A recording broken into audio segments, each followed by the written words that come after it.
Federal authorities are investigating the weekend massacre in Buffalo as a potential hate crime. Law enforcement officials also reported today that the accused gunman had planned to continue his shooting spree at another location if he had escaped. That news came as communities in Buffalo mourned the losses from an attack that claimed 10 lives. All were Black. Special correspondent Kat Wise has our report. Today, as the community of Buffalo, New York, learned more about a gunman's racist shooting rampage at a supermarket over the weekend, the reality was setting in. Eddie Colbert has lived in the area for 50 years. He's suddenly fearful of his usual routines and visits to local stores. I was thinking about the fact that it could be me or anybody else going in or coming out of that store, you know. So this is something that's going to be scary for anybody now. You know, because we don't know if there's any other haters that's out there that's going to copy this, you know. Tops Market sees heavy foot traffic from residents nearby as one of the only grocery stores in the predominantly Black neighborhood. Keishanti Atkinson was working as a cashier when the gunman entered.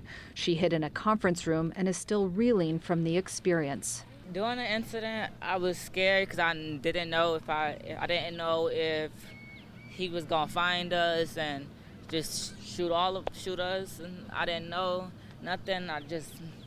But now, I mean, I'm still a little bit scared because this was supposed to be a safe environment. The attack happened on Saturday here at the Top Supermarket on Buffalo's east side. The alleged gunman drove about 200 miles from his hometown to the parking lot behind me, armed with an assault rifle. Today, law enforcement officials remained at the scene, poring over the evidence. The 18-year-old gunman live-streamed the shooting from a helmet camera to a small audience on the platform Twitch. He shot 13 people, killing 10 of them. Of his victims, 11 were Black. The Buffalo Police Commissioner made clear he was targeting them. The evidence that we have uncovered so far makes no mistake that this is an absolute racist hate crime. Peyton Gendron, who ultimately surrendered to police after pointing a weapon to his neck, pleaded not guilty at his arraignment. Gramalia told CNN today the gunman had planned to continue his rampage, possibly at another supermarket. The Buffalo massacre is reminiscent of other racist attacks, including a 2015 mass shooting at a Black church in Charleston and another in 2019 at a Walmart in a predominantly Hispanic area of El Paso, Texas. And it's left families like Ruth Whitfield's in agonizing grief. Whitfield, one of the victims, was shopping after visiting her husband in a nursing home. Going to Tops was a daily ritual for her. She was 86 years old. We have no answers. What do we tell our father? We don't even know. He doesn't know. What do we tell him? How do we tell him the love of his life, his primary caretaker? Another victim, Kat Massey, was an advocate for civil rights and education. She wrote to local news outlets last year calling for federal regulation of firearms. She was 72 years old. Reverend Denise Walden Glenn has been providing comfort to her community. She works for Voices Buffalo, an interfaith racial justice and equity organization. Our community is hurting. Our community is devastated. As much as we try not to struggle with the spirit of fear, people are scared. People are scared. People are scared to leave their homes. People are scared to go into public spaces. Children are afraid to return to school. They're afraid for their parents to go to work or their caregivers to go to work. People are afraid.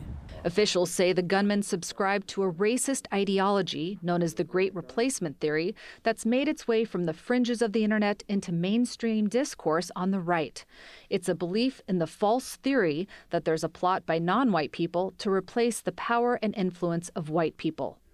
Civil rights attorney Ben Crump blames the gunman and those who influenced him to commit the act. All these people who are talking about this race replacement theory, radicalizing these young, impressionable minds to go out and do irrational acts because they know they have an irrational audience.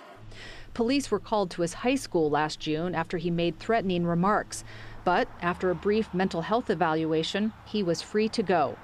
The impacts of that release are now reverberating throughout the city and the country. This is our mother. This is our lives.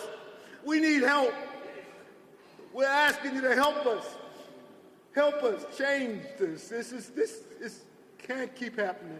The president and first lady will make a trip to Buffalo tomorrow to meet with families and see the grieving community firsthand. For the PBS NewsHour, I'm Kat Wise in Buffalo, New York.